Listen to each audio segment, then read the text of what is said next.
নাহমাদুহু ওয়া নুসাল্লি আলা রাসূলিল কারীম আম্মা বাদ ফাউযু বিল্লাহি মিনাশ শাইতানির রাজিম বিসমিল্লাহির রহমানির রহিম।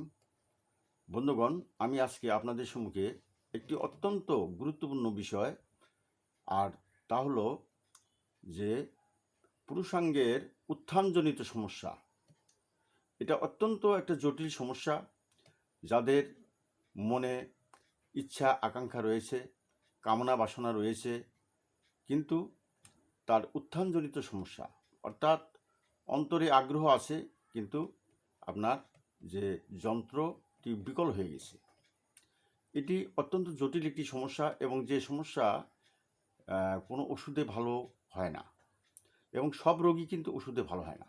তবু আমি আপনার এই সমস্যা যাদের আছে তাদেরকে আমি একটু সতর্ক করে দিতে চাই, এবং আমার এই ভিডিও থেকে যেন তারা কিছু তথ্য উপাত্ত সংগ্রহ করে যেন সেভাবে যদি তারা যদি পরিচর্যা করে, এবং যদি সেটাকে যদি তারা চর্চা করে, এবং যদি সেই নিয়ম পালন করে, তাহলে আমি 100% আশাবাদী তারা এই সমস্যা থেকে মুক্তি লাভ করবেন। তাহলে আপনারা অবশ্যই ভিডিওটি প্রথম থেকে শেষ পর্যন্ত অত্যন্ত মনোযোগ সহকারে শুনবেন, তাহলে আপনারা উপকৃত হবে।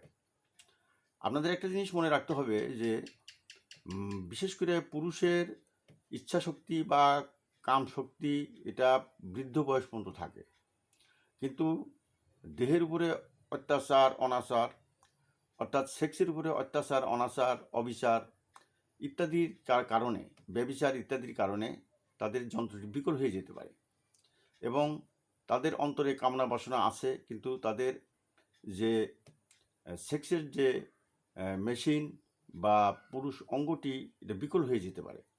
এবং এটা বিকল হওয়ার প্রধান কারণ হলো যে আপনাদেরকে অবশ্যই একটা সায়েন্টিফিক বিষয় মনে রাখতে হবে, সেটা হলো যে পুরুষের যে লিঙ্গটি এটি কিন্তু কিছু রগের সমন্বয়, অসংখ্য রগের সমষ্টি, এবং সেই রগের উপরে চামড়ার মাংসের প্রলেপ আছে, এবং মাংসের উপরে চামড়ার প্রলেপ আছে, এবং এটি আল্লাহ রাব্বুল আলামিনের একটি মহান কুদরতি সৃষ্টি।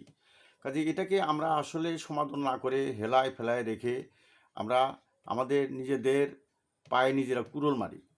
কাজেই এটাকে যত্ন আত্তি করতে হবে, এবং এটা আমাদের যত্নের অযত্নের কারণে।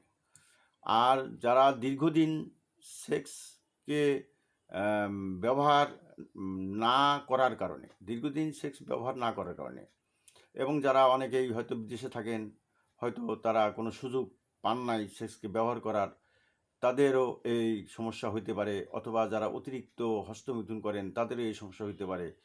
তো কাজেই এটা আসলে রোগের সমস্যা। কাজেই এটাকে অবশ্যই আপনাকে, যদি বয়স 60-এর বেশি হয়ে থাকে, তাহলেও আপনি এই সমস্যা থেকে মুক্তি পাবেন, কিন্তু এর কিছু সুনির্দিষ্ট নিয়ম কানুন এবং কিছু প্র্যাকটিস আপনাকে করতে হবে, এবং সেই প্র্যাকটিসটি আমি আপনাদেরকে বলবো। আপনারা অত্যন্ত ধৈর্য সহকারে প্রথম থেকে শেষ পর্যন্ত যদি ভিডিওটি শোনেন, এবং আমার এই পরামর্শ অনুযায়ী যদি আপনারা চলেন, আমি চাই যে আপনারা আমার কথা থেকে বা আমার এই শিক্ষা থেকে আপনারা কিছুটা সচেতন হন, এবং শিক্ষা গ্রহণ করুন, এবং প্র্যাকটিস করুন, এবং আপনারা ভালো থাকুন, সুস্থ থাকুন, এবং সর্বাঙ্গ সুন্দর থাকুন, এবং আনন্দে থাকুন। তাহলে আমি এই ভিডিওটি শুরু করছি, আর তাহলে এই যে এই সমস্যাটি সমাধান করতে হলে আপনাকে অবশ্যই কয়েকটি ব্যায়াম করতে হবে।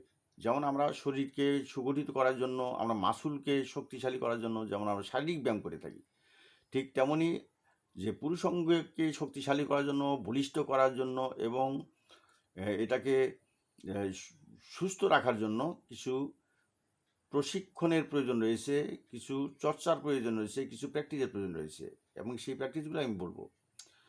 আর তা হলো যে প্রথম ব্যায়ামটি আমি আপনাদেরকে বলবো, সেটি হলো যে আপনাদের প্রতিদিন সকালে এবং বিকালে অন্তত 4 থেকে 5 মিনিট করে আপনাদের লিঙ্গের গোড়া ধরে অন্তত 4 থেকে 5 মিনিট আপনাকে নাড়াচাড়া করতে হবে। অর্থাৎ আপনার সেই রগের ভিতরে রক্ত চলাচল ব্যাহত হচ্ছে, এবং রক্ত চলাচল ঠিকমতো হচ্ছে না, যার জন্য এই রক্ত চলাচলকে ইজি করার জন্য আপনাদেরকে অবশ্যই প্রতিদিন সকালে এবং রাতে যখন সুযোগ পান, তাহলে 4 থেকে 5 মিনিট করে আপনাকে নাড়াচাড়া করতে হবে, এমনভাবে যাতে রগে কোনো প্রেশার না পড়ে। এবং আরেকটি বিষয় আপনাকে চিন্তা করতে হবে, যাতে আপনার সেই ইচ্ছা শক্তি জাগ্রত হয়ে যেন আপনার বীর্যস্খলন না হয়, এদিকে আপনি লক্ষ্য রাখতে হবে। অর্থাৎ এটা একটা ব্যায়াম, আপনি ব্যায়াম হিসাবে এটাকে নেবেন। তাতে হবে কি, আপনার সেই পুরুষাঙ্গের যে রগগুলো, এগুলোতে রক্ত চলাচল ইজি হয়ে যাবে এবং আস্তে আস্তে রগগুলো শক্তি ফিরে পাবে এবং আস্তে আস্তে উত্থানজনিত সমস্যা দূর হয়ে যাবে এবং আপনি একটি সুস্থ যৌনজীবন লাভ করবেন। দ্বিতীয় যে ব্যায়ামটি, এই ব্যায়ামটি আরও অত্যন্ত গুরুত্বপূর্ণ, আর সেটি হলো যে আপনাকে অবশ্যই সকালে এবং রাতে এই ব্যায়ামটি আপনাকে চেয়ারে বসেও করতে পারেন, আপনি বিছানা শুয়ে থেকে করতে পারেন, আপনি যে কোনো অবস্থায় করতে পারেন, আপনি অফিসে বসেও করতে পারেন, আপনি যে কোনো অবস্থায় যে কোনো আসনে আপনি করতে পারেন। সেটা হলো আপনি পায়খানার দ্বারকে চেপে ধরবেন এবং ছেড়ে দিবেন, চেপে ধরবেন এবং ছেড়ে দিবেন, চেপে ধরবেন এবং ছেড়ে দিবেন। এভাবে আপনি 20 বার, কমপক্ষে 20 বার করবেন।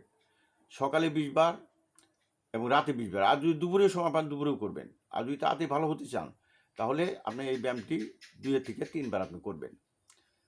তৃতীয় নম্বর ব্যায়ামটি হলো যে আপনি মাজার নিচে বালিশ দিয়ে আপনি একটু মাজাটাকে উঁচু করে আপনি কিছুক্ষণ শুয়ে থাকবেন এবং তাতে হবে কি, আপনার যে লিঙ্গটি এটি ভিতর থেকে একটু বাইরে থেকে বেরিয়ে আসবে এবং লিঙ্গের যে গোড়ার যে শক্তিটা, গোড়াটা বাইরের দিকে বেরিয়ে আসবে এবং শক্তি হবে এবং রক্ত চলাচল ইজি হবে। এটা হলো আপনি ব্যায়ামের কথা বললাম। এবং এর সঙ্গে আপনাকে যে ওষুধটি খেতে হবে, আর তা হলো, আমি আমার পরামর্শ অনুযায়ী আমি আপনাকে বলবো, কোনো এককালীন সেক্সের ওষুধ আপনি খাবেন না, মানে ওয়ান টাইম সেক্সের ওষুধ আপনি খাবেন না। এবং এই ওয়ান টাইম সেক্সের ওষুধ খেয়ে অনেকের জীবন ধ্বংস হয়ে গেছে। কাজেই আপনি ওই ওয়ান টাইম সেক্সের ট্যাবলেট খেয়ে আপনার জীবনটাকে ধ্বংস করবেন না এবং এতে দেখা যাবে যে পরবর্তী সময়ে আপনি আর সেক্সুয়াল টেন্ডেন্সি আপনার হবে না, ওষুধ ছাড়া আপনার সেক্সুয়াল টেন্ডেন্সি হবে না। কাজেই এদিকে আপনি যাবেন না, এ পথে আপনি যাবেন না। আমি আপনাদেরকে পরামর্শ দিব যে অশ্বগন্ধা নামক একটি ওষুধ আছে, এটা একটা ভেষজ, এটা আপনি হোমিওপ্যাথিকের দোকানে পাবেন তরল, এটাকে মাদার টিংচার বলা হয়। আর যদি আপনি গুঁড়া পাউডার পান, অশ্বগন্ধা পাউডার পান, তাহলে এই অশ্বগন্ধা পাউডার আপনি পানিতে ভিজিয়ে 3 বার বা 2 বার খেতে পারেন সকাল বিকাল। এই নিয়মে যদি আপনি চলেন তাহলে আমি আপনাকে শতভাগ গ্যারান্টি দিতে পারি যে আপনার এই যে অত্যন্ত জটিল সমস্যা, এই সমস্যা থেকে আপনি মুক্তি লাভ করবেন। আমার ভিডিওটি যদি ভালো লাগে তাহলে আপনার লাইক কমেন্ট করবেন এবং চ্যানেলটি সাবস্ক্রাইব করে রাখবেন। আপনারা সকলেই সুস্থ থাকুন এবং ভালো থাকুন। ও আখির দাওয়ানা আলহামদুলিল্লাহ রাব্বুল আলামিন। আসসালামু আলাইকুম ওয়া রাহমাতুল্লাহি ওয়া বারাকাতুহু।